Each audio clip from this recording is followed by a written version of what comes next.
Assalamu alaikum, bonjour et bienvenue à tous. J'espère sincèrement que vous allez tous bien. Ces derniers temps, il y a des chrétiens qui essayent de prouver que Jésus serait Dieu dans le Coran. Et en fait, ce qui est étonnant, c'est que à la base, Jésus n'est pas Dieu dans la Bible, mais maintenant, à notre plus grande surprise, il y a des chrétiens qui tentent de prouver la divinité du Christ dans le Coran. Et pour prouver leurs propos, eh bien, ils nous disent, dans le Coran, Jésus a été présenté comme étant une parole d'Allah et il a également été présenté comme étant un esprit d'Allah. Donc ça prouve que dans le Coran, Jésus est Dieu. Donc ce qu'il faut savoir dans un premier temps, c'est que effectivement, Jésus a été présenté comme étant une parole d'Allah dans le Coran. Dans la sourate 3, verset numéro 39, ainsi que dans la sourate 3, verset numéro 45. Mais maintenant, lorsque Allah nous dit que Jésus, c'est une parole qui provient de lui, qu'est-ce que ça veut dire? Ça veut tout simplement dire que Allah, subhanahu wa ta'ala, eh bien, il a créé Jésus par l'intermédiaire d'une parole. Ça veut dire que Allah a dit soit, et Jésus est venu à l'existence. Et ça, c'est justement ce que certains chrétiens appellent la parole créatrice. Et c'est quelque chose qu'on retrouve dans la Bible. Dans la Torah, dans le livre de Genèse chapitre 1, le texte il nous dit « Dieu dit que la lumière soit et la lumière fut ». D'accord? Donc ça veut dire que Allah parle et la chose vient à l'existence. Et on a aussi d'autres références dans la Bible, pour ceux qui veulent noter, dans le livre de Psaume chapitre 32, verset numéro 6, ainsi que dans Ésaïe chapitre 55, verset numéro 11. Mais maintenant, pour revenir au Coran. Lorsque Allah Azza wa Jal, il a présenté Jésus comme étant une parole venant de lui, notamment dans la sourate 3, verset 45, il dit « Inna Allaha yubashiruki bi kalimatin minhu ». D'accord? Sourate 3, verset numéro 45, et c'est le verset sur lequel les chrétiens s'appuient très souvent. Mais maintenant, nous, on va expliquer ce verset avec le verset 47 qui vient deux versets après. Le verset 47, il nous dit « Qala kadhalika Allahu yakhluqu ma yasha ». C'est ainsi car Allah crée ce qu'il veut. إذا قضى أمرا فإنما يقول له كن فيكون. Donc vous voyez bien dans ce passage-là qu'Allah il a parlé de la création de Jésus et qu'il l'a lié avec le kun fayakun. Donc ça veut dire Allah il a dit une parole et Jésus est venu à l'existence. Et on a d'autres occurrences concernant la création de Jésus, que la paix divine soit sur lui, par le biais de la parole. Eh bien nous avons la sourate 3 verset 47 comme on vient de lire ici, la sourate 3 verset numéro 59, également la sourate 19 verset numéro 35. Ça concerne Jésus. Mais de manière générale, on a sourate 2 verset numéro 116, on a également la sourate 36 verset numéro 82 et la sourate 40 verset numéro 60. Donc ça c'est la première des choses par rapport à la parole.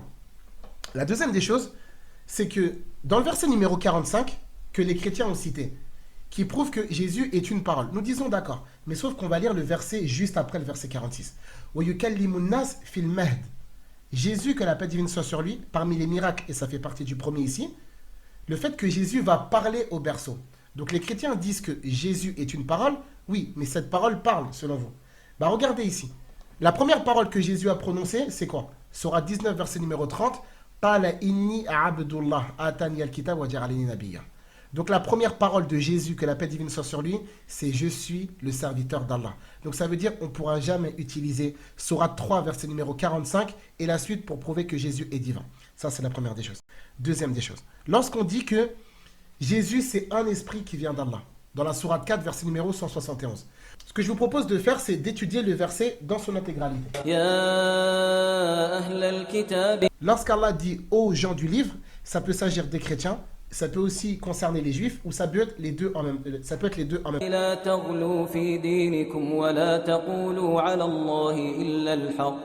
Deux recommandations ici. L'interdiction de l'exagération et le commandement de ne dire sur Allah que la vérité uniquement.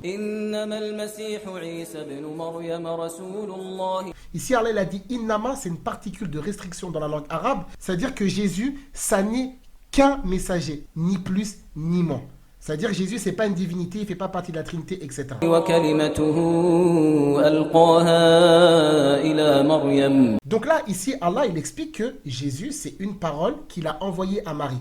Bien évidemment, on va voir ça dans la sourate 19, à partir du verset numéro 16. Lorsque l'ange Gabriel est venu à Marie, il lui a fait la bonne annonce de la naissance de Jésus, que la paix divine soit sur elle. L'ange Gabriel, que la paix divine soit sur lui, il a soufflé dans l'intérieur de la tunique de Marie, et de par cette opération, elle est tombée enceinte. D'accord? C'est-à-dire qu'elle n'a pas eu recours à l'usage charnel commun. Mais si vous regardez bien, cette parole-là, elle a été contextualisée.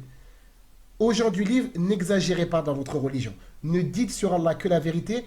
Jésus, le fils de Marie, le Messie, ça n'est qu'un messager. Une fois qu'Allah il a posé ces trois bases, il dit c'est sa parole. Et en fait, les chrétiens, ils ont juste gardé ce passage-là et ils vous ont caché volontairement le début du verset, sa fin et son contexte. Wa ruhun minhu. Ici, Allah, il dit c'est une âme. C'est-à-dire que Jésus, c'est une âme qui a été créée par Allah comme toutes les autres âmes ont été créées par Allah. Ensuite, les chrétiens ils disent ici, faites attention, ils vous disent Wa ruhun minhu. Ça veut dire que Jésus, c'est une âme qui fait partie d'Allah.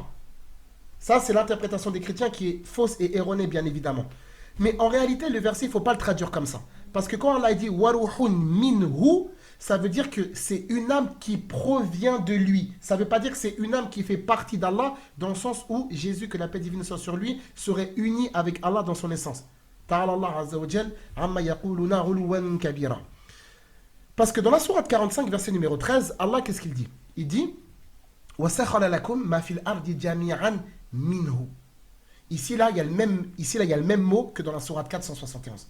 Mais là, ici, qu'est-ce qu'il faut comprendre? Allah il dit que, justement, la soumission des cieux et de la terre pour nous, c'est quelque chose qui provient de lui. Et bien, c'est la même chose par rapport à Jésus. Jésus, c'est une âme qui provient d'Allah, dans le sens où elle a été créée par Allah.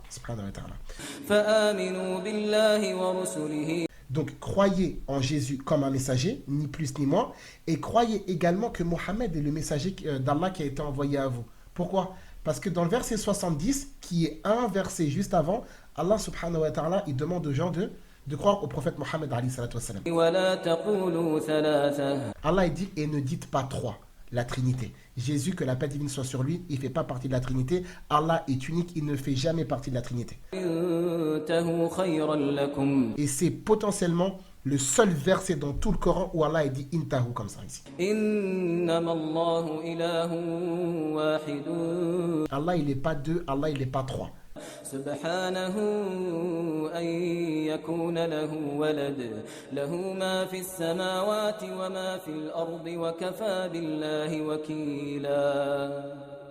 Les chrétiens ont tenté de nous prouver la divinité de Jésus dans Sourate 4, verset 171. Mais dans ce même verset, Allah il interpelle les chrétiens et leur dit « N'exagérez pas dans votre religion. Ne dites sur Allah que la vérité. Jésus, le fils de Marie le Messie, ça n'est qu'un messager. » D'accord? Ensuite, il dit effectivement que c'est sa parole envoyée à Marie et c'est une âme, d'accord, qui a été créée par Allah, qui provient de lui.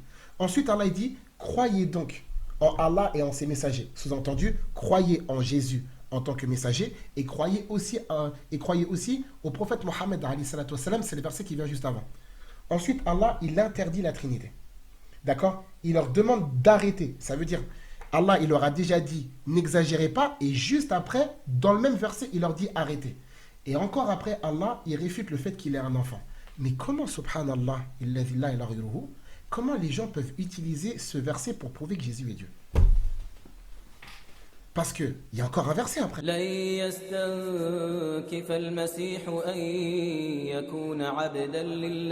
Encore une autre preuve qui prouve que Jésus n'est pas divin. Donc en fait, on est face à des gens qui répondent à potentiellement deux caractéristiques. Soit c'est des gens qui ne connaissent pas le Coran, d'accord? Donc ils ont entendu des trucs sur Internet et ils le répètent aveuglément. Soit c'est des gens qui connaissent ce verset, mais en fait, volontairement, ils vous ont caché ces passages juste pour vous faire croire que Jésus est Dieu dans le Coran. Donc faites très attention par rapport à ça. Quand on vous cite un verset coranique, allez le lire. Vous demandez la référence et la référence, vous la lisez. Vous lisez les versets qui viennent juste avant, vous lisez le contexte et vous lisez les versets juste après. Et de manière générale, vous allez voir qu'il y a la réponse autour des versets qu'on a tenté d'attaquer. Je vous remercie d'avoir suivi cette vidéo jusqu'à sa fin. J'espère qu'elle vous aura été utile, profitable et bénéfique. On se donne rendez-vous, Inch'Allah, pour la prochaine réfutation ou la prochaine vidéo. Barakallahu fikum. Wassalamu alaikum.